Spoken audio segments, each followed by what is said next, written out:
Hi folks, how you doing today? Russ Scala here with Vicki, ILiff, and we're going to talk about microdosing LSD today, brain performance and neuroplasticity. A little bit outside of our usual wheelhouse Yeah, exactly. discussion, but we thought it would be interesting to bring Russ's spin on things and kind of look at it in a way that nobody is. Folks, one of the things that we know for sure is that microdosing LSD, the history of it is what we want to talk about. Currently, there's been studies being done to help with PTSD, to help with brain injury. A lot of us have to change the thinking in our minds about LSD being bad. If we go back a little bit in time and we look at Albert Hofmann, who discovered LSD in 1938 when he worked for Sandoz Laboratory, in a very short period of time, he was doing studies with LSD administration to alcoholics and curing them within a very short period of time. Now, fast forward today, folks, I do consulting for addiction centers, and I've dealt with heroin addicts, opiate addicts. And one of the interesting things we saw early on when dealing with balancing out the hormonal and nutritional deficiencies and the opiate bow with heroin addicts was that when they didn't have access to their dealer or they couldn't get heroin, they would use LSD. And when they used LSD, it prevented them from craving the heroin up to 3 to 4 or 5 days, which to me, that put a red light over my head. Mm-hmm. If you take what the recent Rolling Stone article said about microdosing LSD for writers, creatives, music people, and for problem solving, that's a completely different dose as opposed to what Timothy Leary was using in the 60s for Massive for taking a trip.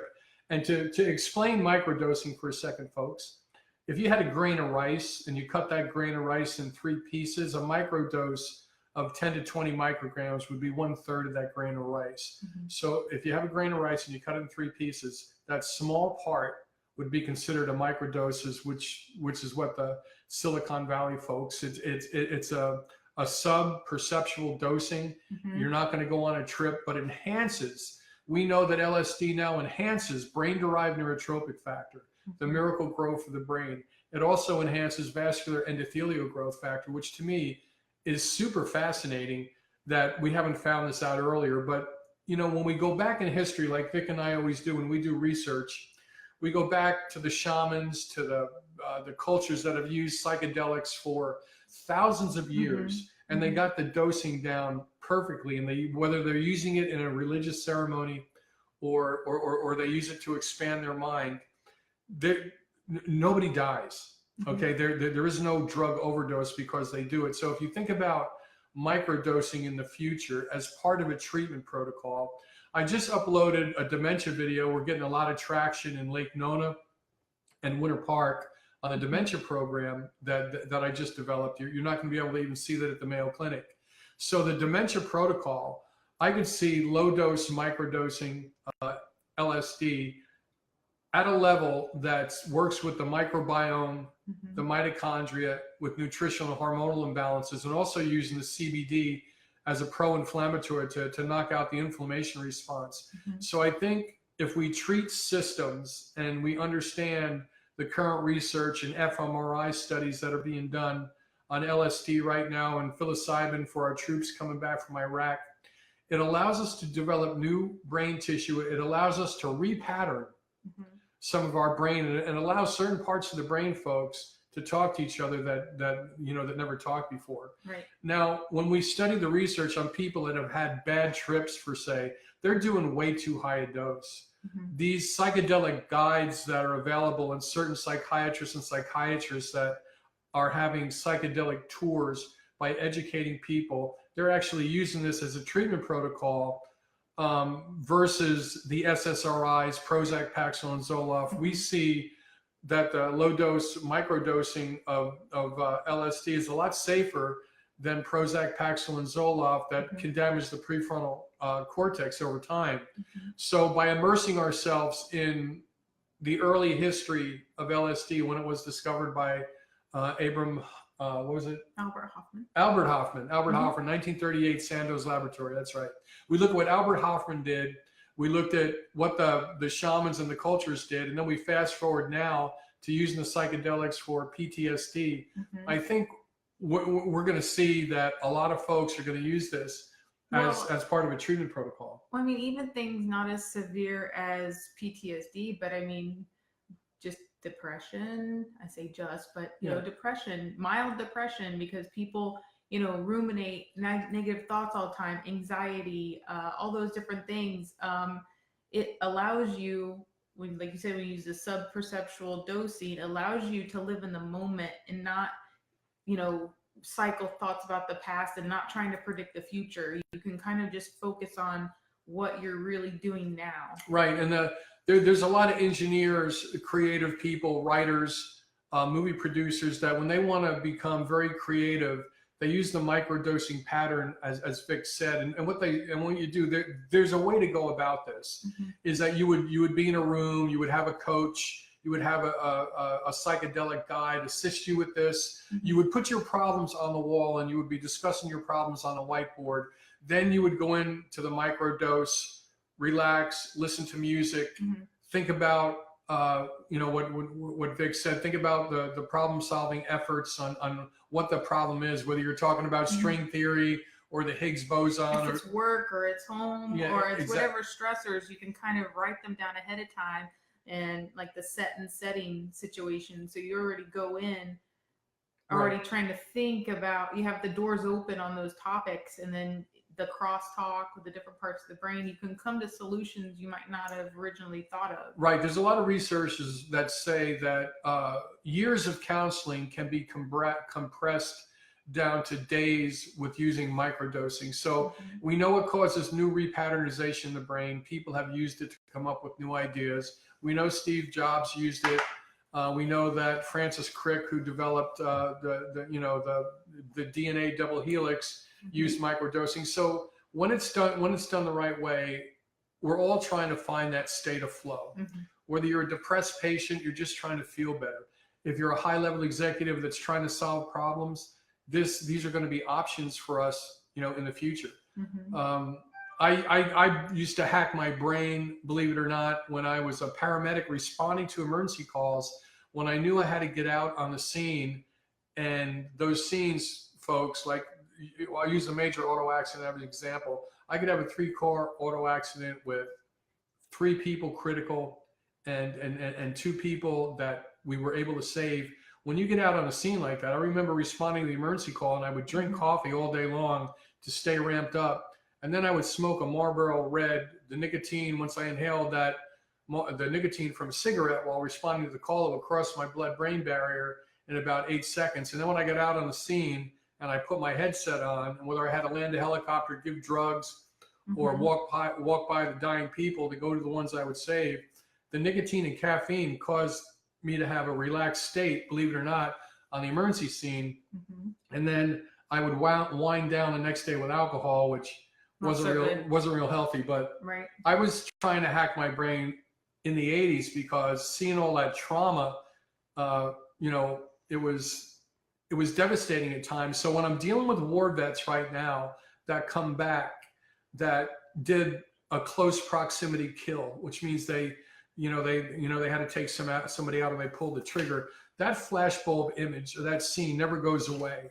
And when that never goes away, they never ever forget this. But with the LSD, the microdosing, correcting their microbiome, I believe we can help them cycle out of these bad thoughts, because whether I dealt with police officers or military veterans, thank God I was in the life-saving business. I never killed anybody. But when I was on the SWAT team, they really did a lot of testing with me to see if I could pull the trigger.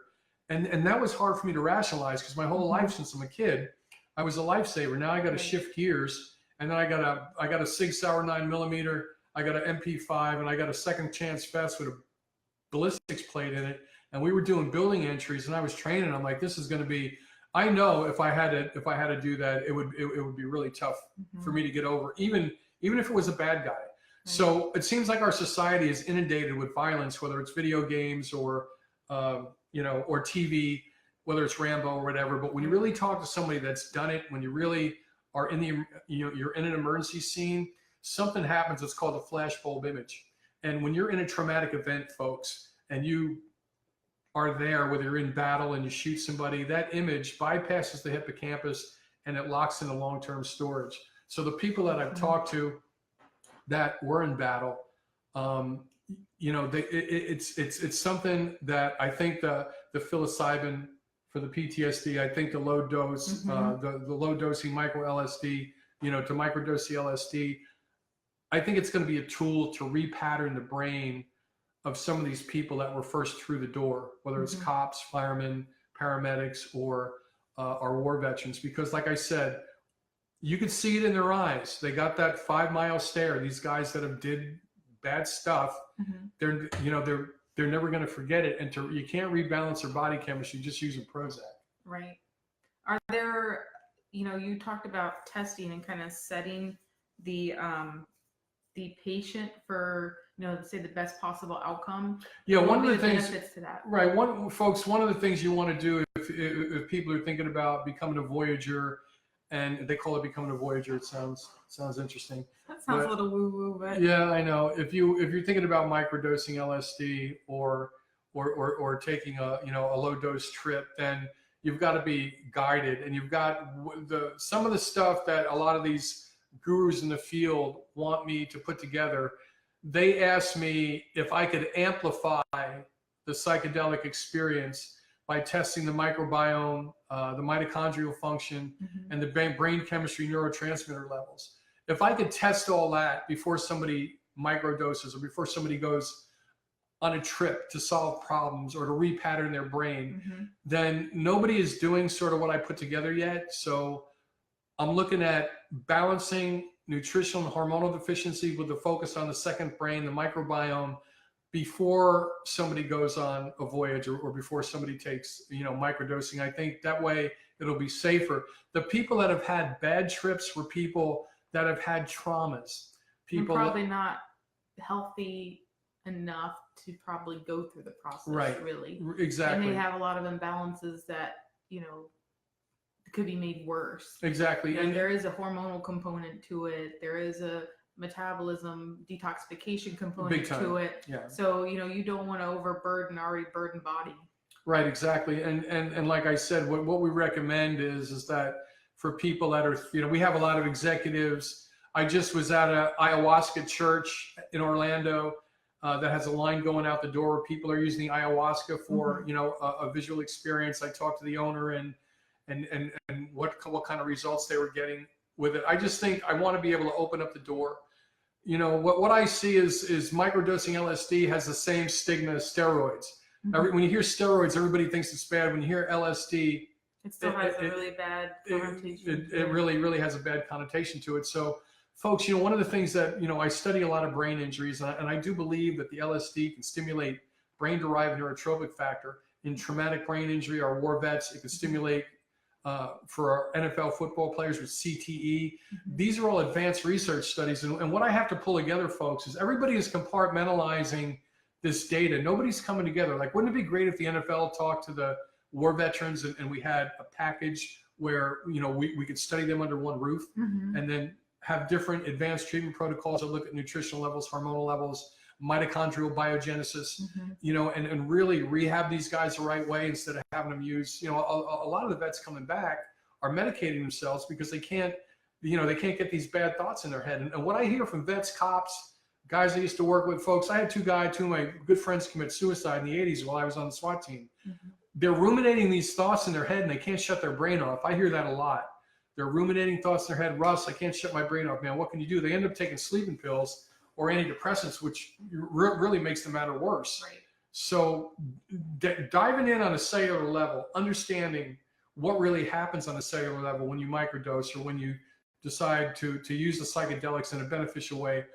I think if we look at multiple metabolic markers is what we're doing now. I'm providing research now with some of these groups, folks, even for some pharmaceutical companies and I'm not always down on pharmaceutical companies. I think, everybody has the best intention. Everybody wants to make a profit. But I think right now, because of the troops coming back, because of what's happened in the NFL, I believe we're really primed to do some advanced treatment protocols that have never been done before. And I'm really excited to share that. And folks, I've been working with brain injury patients for like 20 years. You can see on the Russ Scala YouTube channel. I just uploaded a dementia video that we're getting a lot of traction on. I just got a call from a dementia patient today that saw our video and showed it to the neurologist, and they just can't believe what we pulled together. But it's really simple. We look at multiple systems of the body, and we customize a treatment protocol based on the biochemical individuality of each person, you know, and we use natural occurring hormones in the body and not drugs. You know, one of the things about CBD and THC is it knocks out the inflammation response.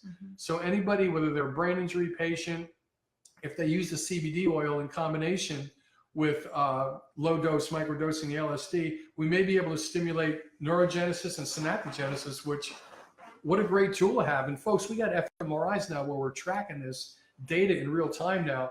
Just 5 years ago, I sat with some of the best neurologists in the country, and you know, they were nice enough to come sit with me. I'm a nobody in the neurology field, but I showed them some of the research, you know, I put together, and they were thumbs up.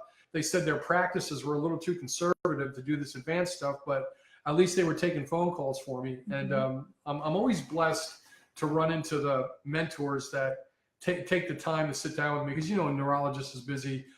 What's he going to want to do sitting with me for an hour? But I guess I piqued his interest, and I'm not afraid to knock on anybody's door and walk in and give a presentation. Vic knows that, because we're passionate about getting you answers at the end of the day. And we know the medical community and the doctors only have 8 minutes with you. So psychedelics are a hot topic. What they did at the 5 Saskatchewan hospitals in the early 50s to help cure alcoholics was a major, you know, a major accomplishment. A lot of insight that they gained from those studies. Exactly. And with the opiate epidemic going on today, nobody just wakes up one day and decides to do heroin, folks. It's a progression of bad stuff that happens. Traumatic events. Traumatic events. Not being able to cope, not having resources. Like, it's a, you know, a wide variety of things. They did a study, folks, called the RAT study. It's called Rat Park. And this will resonate with you, and it'll make total sense. When they put a rat and they put him in a cage with water, and then they put him with heroin, I believe, or an opiate. Of course, the rat, when he was in the cage, he was going after the opiate until he died. Well, then one of the PhDs came out with Rat Park, and he put the same water and the same heroin in or the opiates in a container, but inside a Rat Park, they put other rats, they put hamster wheels. They turned it into a park where the rat had other interactions, so it could socialize more, and it didn't go after the opiate. It didn't go after the heroin, and this sort of sent a shockwave around, you know, the addiction community. But here's another thing that happened, folks. In the 60s, during the Vietnam War, there was so much heroin use being used by the soldiers in Vietnam. They were preparing to develop addiction centers for the troops coming back. Well, guess what? Once they got out of that traumatic environment, they came back and they didn't use heroin. And that speaks a lot to heroin addiction. Heroin addiction, you know, opiate addiction, these people, you know, that's why having a healthy community is so important. Exactly. Yes, some veterans did come back and they stayed addicted to drugs. Right, exactly. If they didn't have the best home life to come home to, if they didn't have the most, you know, supportive, you know, communities and neighborhoods. Right. So getting back to what's going on in the research, I do believe that with the research being done on microdosing, with the research being done on antidepressants, Dr. Peter Bregan does a lot of research. He's a psychiatrist that's been around for 20 years. He's wrote a book called Toxic Psychiatry, how Prozac, Paxil, and Zoloft, these antidepressants, can damage the prefrontal cortex over time. Folks, our prefrontal cortex is our decision-making executive center in our brain. We can actually activate the prefrontal cortex by elevating brain-derived neurotropic factor by microdosing LSD. Now, how about that for a benefit?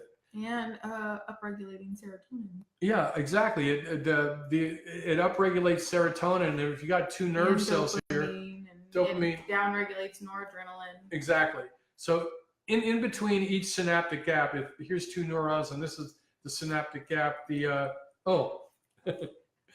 There we go. Inside the synaptic gap, the serotonin. If you use the microdosing, it will keep the serotonin in the synaptic gap longer. That's some of the studies. They're not, some of them are only done in small sample sizes, but I think overall, understanding what the LSD does on the cellular level, we understand some of the research that MK Ultra done on mind altering, amplifying and giving LSD to people that were unsuspected or unknown. They actually track that when they were studying the effects of LSD. I think there's a lot of research on MK Ultra in that, and I'm not a conspiracy theorist, but they did use LSD for a military tool to see if it could be used as interrogation.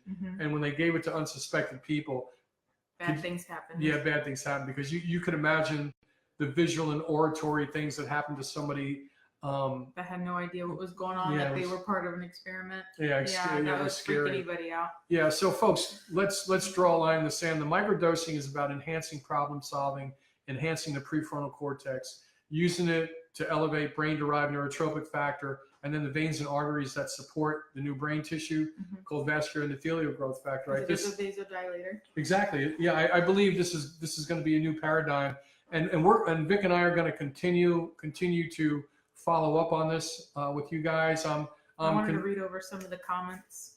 There's Michael Freeze. He said that microdosing has helped him as a software developer. Oh, there you go, Mike. And Jenny's watching. Thanks, Mike. And Mike, that's my point. I mean, I work with white hat code writers. I work with people that are the outliers that have to be extremely creative. And if it lights up certain parts of your brain and it allows you to do some focus and repatternization, this is completely different than a caffeine high. This is like you're really able to solve problems, and you're really able, like when I believe I read in Crick's book, that developed the DNA helix, that he was driving, microdosing and driving down a winding road, and that's when the double helix, the vision came to him.